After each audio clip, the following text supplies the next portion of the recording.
대한민국 중심 채널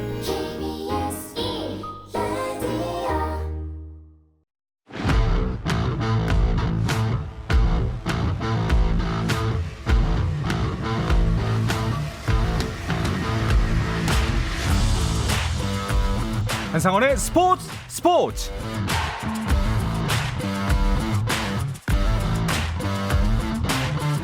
스포츠가 있는 저녁 어떠신가요? 아나운서 한상원입니다.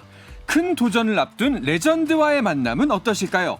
오늘 스포츠는 국제올림픽위원회 IOC 선수위원 도전에 나선 아시아 선수 최초의 봅슬레이 메달리스트이자 한국 봅슬레이 레전드 원윤종 전 선수를 만납니다. 은퇴 후의 근황과 IOC 선수위원 선거에 나서는 마음가짐과 포부 그리고 선거 전략까지 자세하게 들어보는 시간 갖겠습니다. 무더위를 잠시나마 잊고자 준비한 스포츠 여름 특집 원윤종 IOC 선수위원 후보와의 만남 잠시 후에 시작합니다.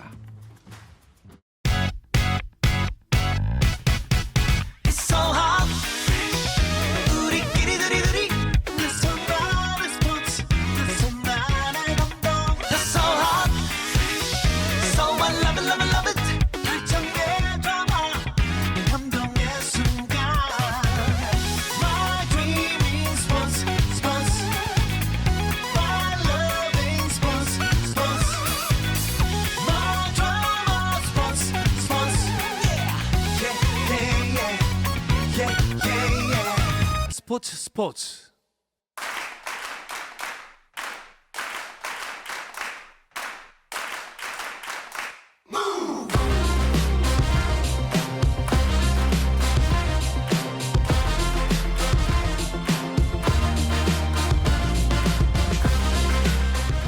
스포츠 여름 특집 생각만 해도 시원한 동계 스포츠 봅슬레이를 만납니다.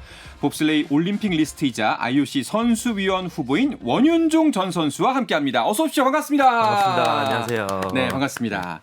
먼저 조금 늦은 축하지만 그래도 축하드립니다. 최종 후보에 선정되셨죠? 네, 맞습니다. 지난 27일에 네. IOC에서 최종 후보 11명을 이렇게 포함해서 발표했는데 아무래도 그 다양한 종목의 그 대표 선수들과 함께 제가 최종 11인에 포함된 게 정말 영광스럽고 네. 앞으로 이제 뭐 남은 기간 동안 또 활동을 열심히 해서 2026 밀라노 코티나 올림픽에선 또 승전보를 올릴 수 있게 그렇게 한번 최선을 다해 보겠습니다. 아, 좋습니다. 이게 그 6월 말이나 7월 초쯤에 공식 발표가 난다고 전해 들었었는데 네. 그 전까지는 좀 마음을 졸이고 계셨을 것 같아요. 네, 아무래도 이게 각 나라별로 어떤 선수위원 후보를 뭐 제출했는지 지원을 제출했는지 이 부분을 모르니까 그리고 최종 후보 발표도 사실 베일에 쌓여 있듯이 뭐 이렇게 뭐 딱 수치로만 11명 발표하는 거니까 그 안에 탈락될 수도 있다는 좀 불안함은 있긴 있었어요. 그래도 뭐 다행스럽게 뭐 최종 11인에 들어서 이렇게 한번 도전을 할 수 있는 기회가 주어져서 감사할 뿐입니다. 네. 뭐 최종 후보 11인 안에 든 것도 대단하긴 하지만 그전 예선전도 이제 국가대표로 선정되는 과정도 네. 쉽지 않았습니다. 그 차준환 선수하고 경쟁을 하셨잖아요. 네네. 예. 아무래도 그 동계 쪽에서 이제 오랜만에 후보자를 선출하다 보니까 어떤 선수가 이제 후보자로 지원을 할지 뭐 한번 많이 지켜봤었는데 차준환 선수가 딱 이렇게 도전을 한다고 해서 사실 뭔가 뭐 차준환 선수 요즘 또 대세이기도 하고 이렇게 피겨 종목을 대표하기도 하고 그리고 또 뭐 영어 능력도 출중하고 이런 부분에 있어가지고 굉장히 뭐 선수 후보로서 적합한 뭐 선수다 이렇게 생각했고 뭐 사실 저는 뭐 이렇게 경쟁 뭐 그런 구도를 떠나서 제가 할 수 있는 준비를 좀 잘하고 제가 가지고 있는 비전이나 아니면 앞으로의 그런 활동에 대한 포부에 대해서 집중하는 게 좀 더 맞았다고 생각하고 그렇게 실질적으로 준비를 해왔습니다. 그렇습니다. 굉장히 그 국내 경쟁부터 강력한 후보를 만나서 함께 경쟁하셨는데 뭐 약간 원윤종 후보가 조금 더 점수를 받았던 부분은 스스로 생각하기에 어떤 점이었던 것 같아요? 글쎄요. 일단 제가 면접관분은 아니어서 잘 네. 모르겠으나 생각해 보면 저는 이제 선수 활동을 끝내고 베이징 올림픽 이후에 그리고 다양한 행정 활동을 해온 게 아무래도 강점이었던 것 같아요.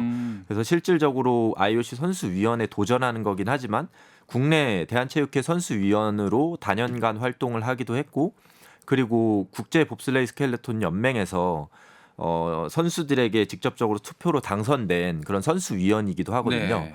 이런 활동들이 아무래도 그 면접에서 좀 크게 중요하게 작용하지 않았나 이렇게 생각이 들고 네 그런 후에 뭐 저는 일단은 선수로서는 은퇴했으니까 선거 기간 내에 아무래도 뭐 적극적으로 그리고 100% 120% 선거의 활동에만 집중할 수 있으니까 아무래도 이런 점도 뭔가 좀 저에게 좋은 작용이 있지 않았을까라고 생각을 합니다. 그 흔히들 말하는 준비된 후보.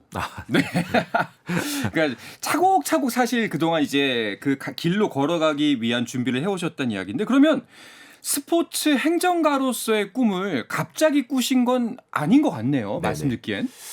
언제다 정확한 시점은 사실 불명확하긴 한데 그래도 그런 마음이 조금 생기고 시작됐던 시점은 2018 평창 올림픽 때 저는 이제 선수로 뭐 참가를 해서 다양한 이제 뭐 경기를 준비하면서 네. 활동을 했지만 당시에 이제 유승민 현 체육회장님께서 IOC 선수위원으로서 엄청나게 활발하게 외교 활동을 하시고 또 그 스포츠 뭐 올림픽이라는 이벤트에서 거기서 이제 다양하게 외교 활동을 하시는 모습을 보고 이런 부분이 사실 은퇴 후에 이런 행정 활동하는 것도 뭐 나라를 대표해서 그리고 우리나라 스포츠 외교 발전에 또 크게 기여할 수 있겠다라는 생각을 가졌어요. 네. 아무래도 그런 게 좀 시발점이 되지 않았을까 이렇게 생각을 하고 있습니다. 그렇군요. 또 이 그 IOC 선수위원은 국제기구의 위원이잖아요. 네. 그러다 보니까 뭐 행정가로서의 면모도 중요하지만 외국어 능력도 굉장히 중요하다고 들었거든요. 네네. 그러면 영어 공부도 계속해서 해오신 거예요? 우선 베이징 올림픽 이후에 네. 영어 공부를 조금씩 하다가 사실 너무 부족했죠. 그래서 이 부족한 걸 어떻게 또 채워 나갈 수 있을까? 제가 스포츠 행정을 준비할 수도 있고 미래에 나중에 뭐 지도자로서 선수들을 네. 이렇게 지도할 수도 있으니까 뭐 그런 면에서 제 앞으로의 미래에 대한 커리어를 생각했을 때 영어는 굉장히 중요한 요소일 것 같아서 캐나다 캘거리라는 지역에 뭐 그 지역에 이제 찾아가서 영어 공부도 1년 동안 하고 그리고 다양한 그 동계 스포츠 선수들과 이렇게 교류를 하면서 이렇게 네트워킹을 조금씩 구축해 왔습니다. 말씀을 들어보니까 계속 진짜 준비된 후보가 맞다라는 생각이 드는데 원래 의도는 그게 아니지만 계속해서 검증 작업 해보도록 하겠습니다. 네네. 그 IOC에 신청서를 제출하면은 네. 그 이제 계획서, 그러니까 보통 이제 구직 활동을 하는 사람으로 치면은 자기소개서 같은 걸 낸다고 들었습니다. 네, 맞습니다. 예, 그래서 거기에 어떤 내용들이 들어가 있는지도 좀 궁금하더라고요. 네, 우선 IOC 선수위원들이 어떤 활동을 하고 어떤 역할을 하는지가 첫 번째 저에게는 그 중요한 점이었던 것 같습니다. 그래서 현재 IOC 선수위원들이 뭐 이런 선수들의 이런 커리어 트랜지션이나 아니면은 그 정신 건강에 관련된 부분, 선수들의 권익을 대변하는 부분, 네. 이런 부분은 기본적으로 선수위원들이 활동하고 있는 부분이라 저도 적극적으로 그 이력서에 그런 부분을 활동을 강조해 왔고 네. 추가적으로는 지금 어쨌든 저희가 겪어보지 못했던 전례 없던 이런 기후 변화에 대한 위기가 있잖아요. 그래서 이런 부분이 사실 동계 스포츠 활동이나 선수들에게 굉장히 좀 악영향을 미치는 것 같아서 이런 부분이 어쨌든 IOC와 그리고 선수들의 그 중간 역할로서 어떻게 올림픽을 더 나은 동계올림픽을 만들 수 있을지 이런 부분에 대해서 조금 더 고민해 봤고 선수들과 이런 더 큰 그 소통과 네트워킹을 하면서 더 나은 동계 스포츠 그리고 올림픽을 만들어야겠다라는 뭐 이런 포부로 이렇게 활동을 시작하게 되었습니다. 네. 와, 근데 질문을 계속 드려도 막힘이 없네요. 진짜 네. 예, 약간 듬직하다라는 생각이 듭니다. 감사합니다. 자, 그럼 잠시 좀 넘어가서 네. 그 후보님의 그 좀 커리어에 대해서 이야기를 더 나눠볼까 하는데요. 그 메달을 처음에 따셨던 거는 평창 올림픽이지만 처음 올림픽에 출전하신 거는 그 전 대회였죠. 네, 2014 소치 올림픽 때가 네. 제 첫 올림픽입니다. 첫 올림픽 때는 어떠셨는지 좀 궁금해요.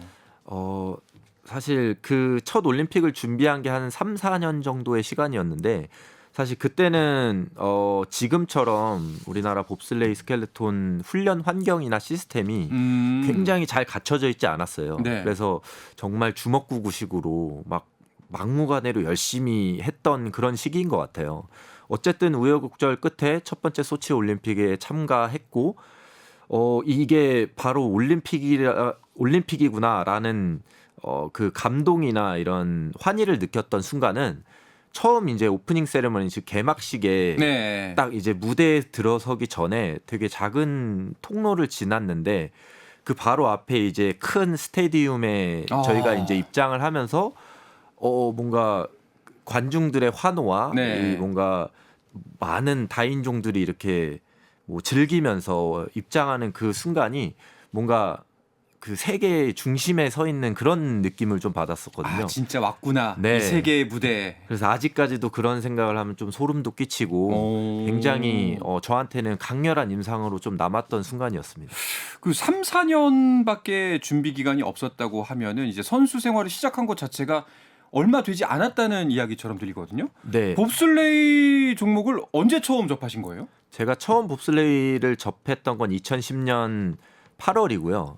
소치 올림픽 4년 전. 네, 맞습니다. 그것도 여름에. 여름에. 네. 왜냐하면 저희는 이제 슬라이딩 센터가 없었으니까 하계 그 스타트장을 이제 건립하면서 거기서 대대적으로 강습회와 선발전을 진행했거든요. 제가 이제 거기에서는 강습생이었고 거기에 이제 추가적으로 대표팀 선발전에 참가한 선수였습니다. 그래서 그때 어찌 보면 뭐 정말 운명과도 같고 운이 좋아서 이렇게 활동을 시작하게 됐는데 그게 정말 뭐 4년 후에 소치 올림픽에 참가하고 추후에는 뭐 올림픽 메달리스트가 되고 네. 또 이런 외교 활동을 도전한다는 것 자체가 저한테는 굉장히 의미가 남달랐던 것 같습니다. 그러게요. 진짜 지금 와서 돌이켜 보면은 굉장히 커다란 인생의 변곡점이네요. 맞습니다. 네. 네. 자, 그렇게 2014년에 처음 올림픽 무대를 밟았고 그 다음번 올림픽 이제 우리나라에서 열렸던 평창 올림픽에서는 메달까지 따게 됩니다. 네. 그 과정이 어땠는지 좀 궁금해요.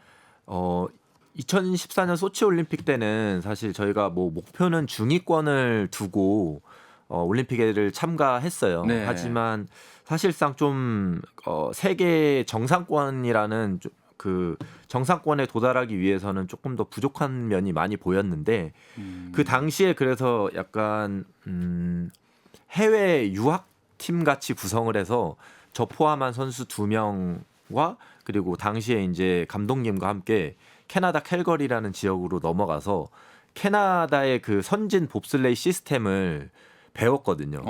그래서 그 여름 내내 한 6개월 정도 캐나다 팀의 그 스프린트 코치와 함께 훈련을 하고 네. 그들의 시스템이 어떤 거인지 배우고 실질적으로 그런 6개월 이후에 저희가 경기에 나섰을 때는 상당히 상위권으로 도약을 했고 그 이후 또 1년 뒤에는 사실 세계 랭킹 1위라는 그런 타이틀까지 얻으면서 네네. 굉장히 급격하게 성장하는 그런 계기가 되었던 뭐 훈련 전지훈련이 됐던 것 같습니다. 진짜 그 굉장한 훈련 그리고 대단한 노력으로 메달까지 따게 되신 건데 사실 우리나라는 썰매 종목에서는 변방이잖아요. 그렇죠. 네, 전혀 뭐 메달을 기대할 수도 없었고 그리고 심지어 2018년 그 원윤종 선수가 땄던 메달이 아시아 최초의 썰매 종목 메달이라고 들었거든요. 네네. 예, 그만큼 그 기점으로 국내에서의 봅슬레이 혹은 썰매 종목에 대한 처우가 달랐을 것 같은데 처음 봅슬레이를 접했을 때는 많이 힘들었을 것 같다는 생각도 들어요. 맞습니다. 그때는 제대로 뭐 훈련할 수 있는 시설도 없었고 그리고 그 당시에는 평창 올림픽이 올림픽 유치가 확정된 상태는 아니었어요. 그래서 아무래도 뭐 대중들에 대한 관심도도 더 많이 떨어져 있었고 거기에서 이제 훈련을 하는데 당시에 제가 기억으로는 대표팀 훈련이 한 달에 한 15일 정도 진행이 되었고 네네. 이제 대표팀 수당이라고 하죠. 수당을 받는 게 총 15일치 한 달을 받으면 한 45만 원 정도로 기억을 했거든요. 네.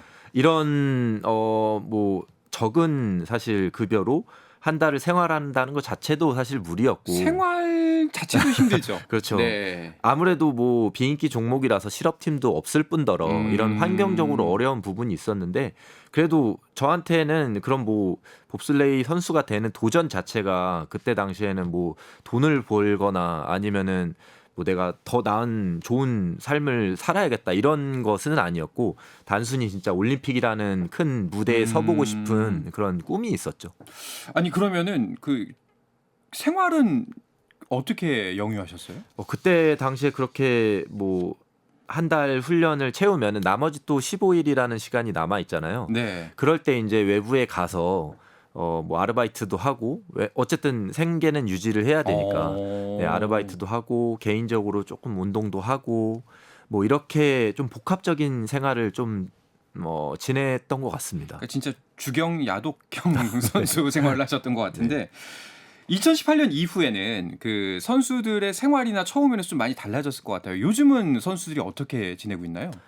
아무래도 저희가 2018년 평창 올림픽에서의 그런 결과물을 냈기 때문에 대중들에 대한 그런 관심도도 많이 좋아졌고 그런 저희가 그 빌딩 시켜놓은 그런 훈련 시스템이나 아니면 환경들이 지금까지도 감사하게도 잘 이어져 있고 코치 그 분들도 점점 전문화되고 세분화되어서 굉장히 전문성을 띠게 되었습니다. 그래서 아무래도 그런 트레이닝이나 아니면 컨디셔닝이나 뭐 트랙에 대한 이해나 이런 것들이 종합적으로 잘 구성이 되어 있어서 지금 선수들은 제가 만약에 8년 정도 걸릴 그런 결과치를 내는데 8년이 걸렸다고 하면 지금 선수들은 그 결과치를 도달하는 데 있어서 뭐 4년, 6년 이렇게 시간이 단축되었다고 좀 볼 수 있습니다. 그래서 이제 선구자의 역할이 굉장히 힘들고 고난하지만 중요하다는 생각이 듭니다. 사실은 그런 부분 때문에 이번 IOC 선수위원 선거도 우리 동계 종목에 있어서는 굉장히 중요하다는 생각이 드는데 네. 지금 이제 최종 후보로 선정이 되고 이제 현장에 가서 그 선거 운동을 하셔야 되는데 어떤 준비부터 지금 하고 계신가요? 일단은 아무래도 제가 영어 공부를 꾸준히 해오긴 했지만 그 원어민 정도의 수준은 아니라서 뭐 조금 더 재미있는 이야기를 하거나 아니면 선수들과 조금 더 친밀감 있고 교감을 하려면 그런 영어의 레벨 그 수준을 조금 더 높여야 할 것 같습니다. 그래서 그 선수위원 선거 당시까지도 제가 열심히 영어 공부도 앞으로 할 테고 그리고 추가적으로는 이제 동계 선수들을 많이 만나고 그들이 어떤 생각을 가지고 이런 선수와 직접적으로 이렇게 교류를 하는 게 중요할 것 같아요. 그래서 기회가 된다면 선수들이 뭐 현장에서 경기를 할 때 혹은 뭐 다양한 뭐 이벤트가 있을 때 찾아가서 선수들과 직접적으로 이야기도 나누고 이렇게 네트워크를 형성하는 게 좀 중요할 것 같습니다. 네.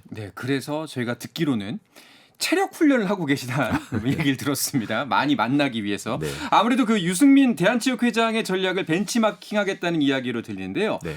이와 관련된 이야기는 잠시 쉬었다가 돌아와서 더 자세하게 나눠보도록 하겠습니다. 네.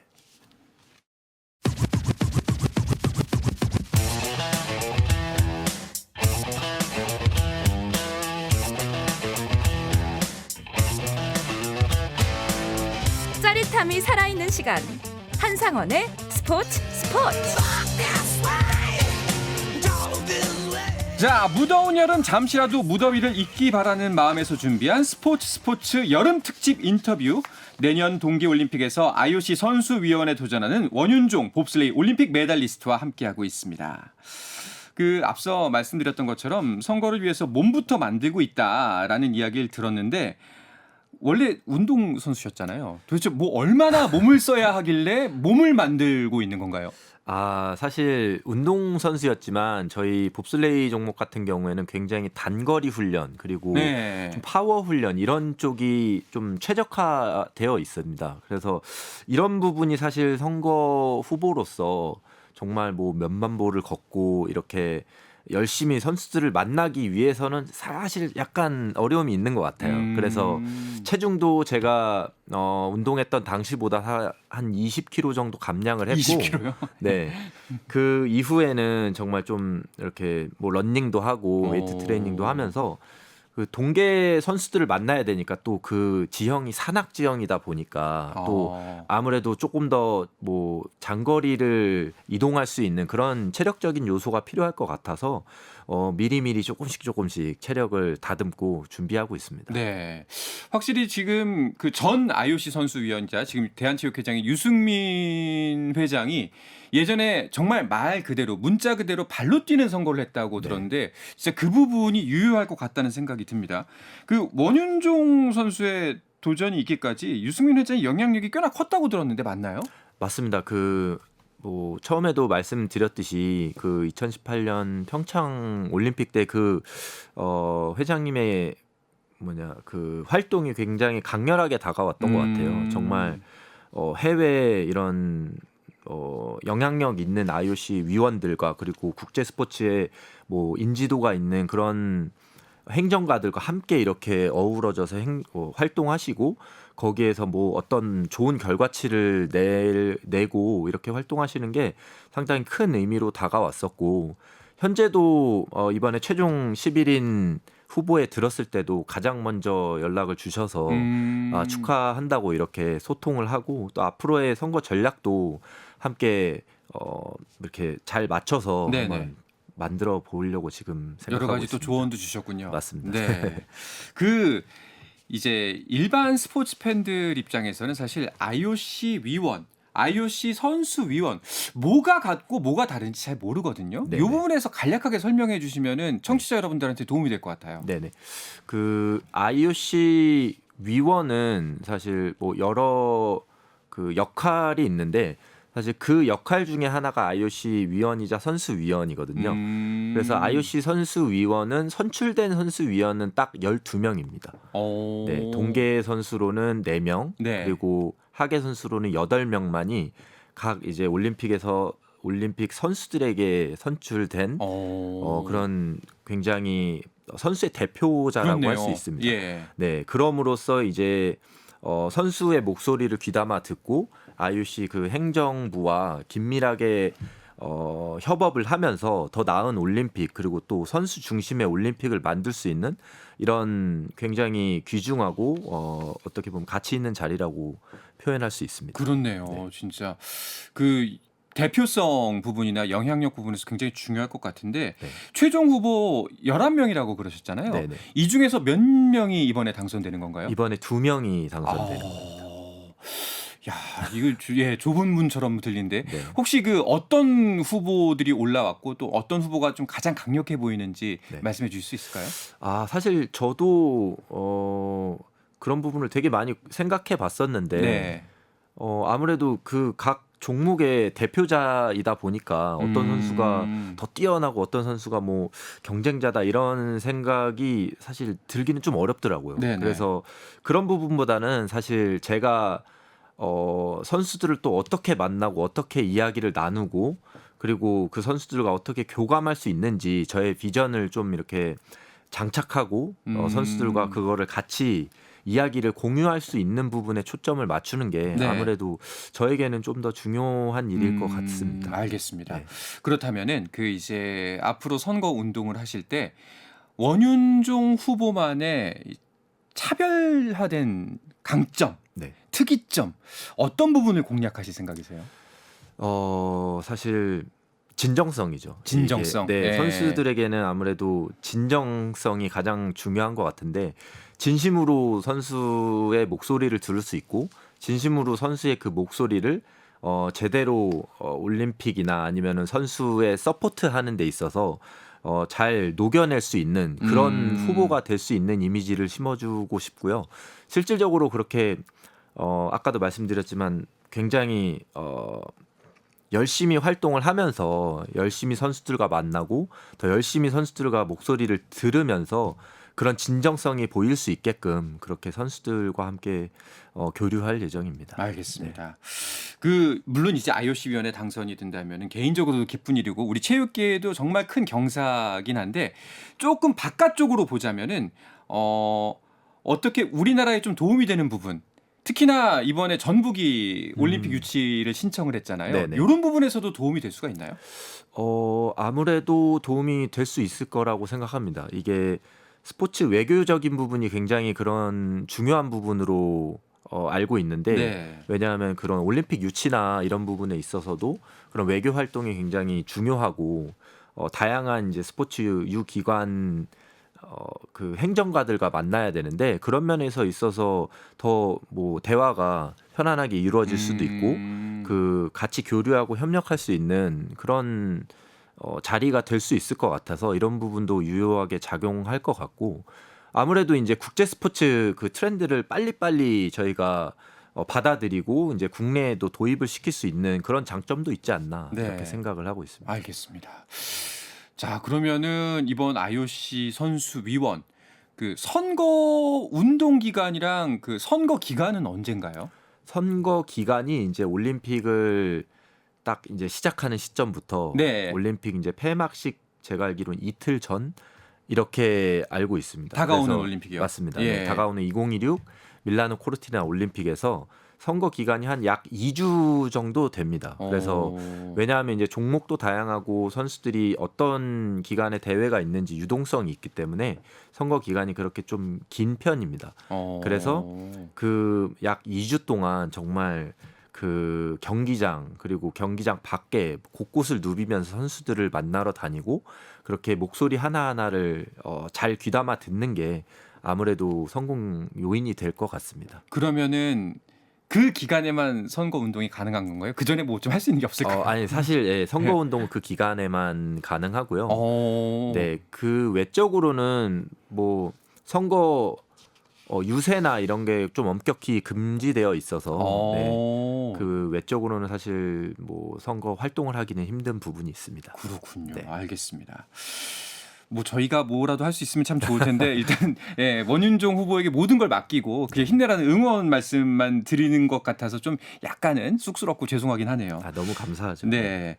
아마도 지금 방송을 들으시는 많은 청취자 여러분께서도 원윤종 선수가 다시 한번 또 IOC 선수위원으로 우리나라를 빛내주길 바라는 분들이 많을 것 같습니다. 네. 응원해 주신 분들에게 감사 인사도 좋고요. 또 네. 이제 하고 싶은 뭐 포부를 전하셔도 좋고요. 마지막 인사 말씀 들어보면 좋을 것 같습니다. 네, 우선 최종 후보 11인에 들어서 정말 저 개인으로서도 영광으로 생각하고 참 감사하게 생각합니다. 이렇게 좋은 기회가 주어진 만큼 정말 하루하루 허투루 쓰지 않고 2026 밀라노 코티나 올림픽에서 꼭 좋은 결과물을 만들 수 있도록 그렇게 잘 계획하고 또 체력도 만들어서 그렇게 나중에 꼭 좋은 결과를 많은 분들에게 이렇게 공유 드리고 싶고요. 그리고 항상 응원도 많이 해주시는데 이런 부분 관심도 가져주시고 이렇게 응원해 주셔서 늘 감사드리고 그 응원에 힘입어서 앞으로 한 발 더 이렇게 나아간 그렇게 원윤종 후보가 되도록 하겠습니다. 알겠습니다. 꼭 당선되셔서 다음번에 저희 스포츠에 또 한번 모셔가지고 그때는 원윤종 IOC 선수위원을 모시고 이야기를 들어보겠습니다. 라는 인사 말씀을 드릴 수 있기를 바라도록 하겠습니다. 감사합니다. 네, 자 오늘은 이야기를 끝으로 스포츠에서 준비한 여름 특집 원윤종 IOC 선수위원 후보와의 인터뷰는 마무리하도록 하겠습니다. 오늘 귀한 걸음 해주셔서 정말 고맙습니다. 네, 감사합니다.